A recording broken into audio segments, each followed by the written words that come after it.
We begin this morning with a coronavirus hotspot under a new threat from nature. This time, it's a hurricane. Hurricane Isaias could make landfall as early as today, somewhere along Florida's east coast. The storm is 80 miles southeast of Nassau, the Bahamas now. Florida is the epicenter of the coronavirus pandemic at this time, with record numbers of new cases and deaths set this week.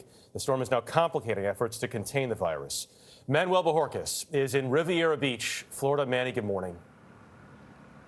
Good morning, Jeff. Practically the entire east coast of Florida is bracing for the impacts, the potential impacts from Hurricane Isaias.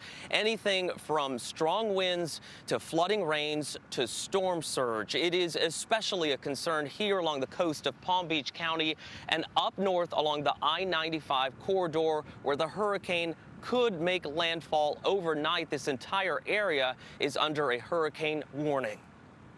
Florida's governor has declared a state of emergency. He's urging residents to have 7 days worth of food, water, and medicine ready, but also facial coverings and hand sanitizer, as this potential disaster is merging with the COVID-19 crisis here. It's important that you start to include personal protection equipment in those packets, in those hurricane preparedness kits today. State-run testing sites in some areas were closed ahead of the storm until next week, hampering efforts to track the virus.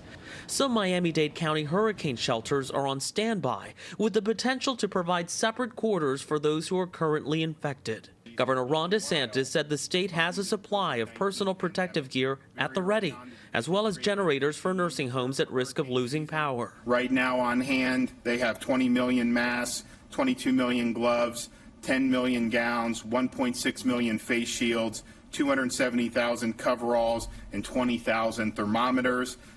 Already, Isaias has battered parts of the Caribbean, including the Bahamas, and some of the islands that were devastated by Hurricane Dorian last year.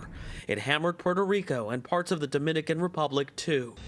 As it travels north, the governors of North Carolina and Virginia have already declared states of emergency, with North Carolina ordering evacuations from at least one barrier island. A hurricane during a pandemic is double trouble. But the state has been carefully preparing for this scenario so that we can do our best to keep people safe from the weather as well as the virus. The concern is not just along the coast, but also parts inland, which could also see strong winds and flooding rains.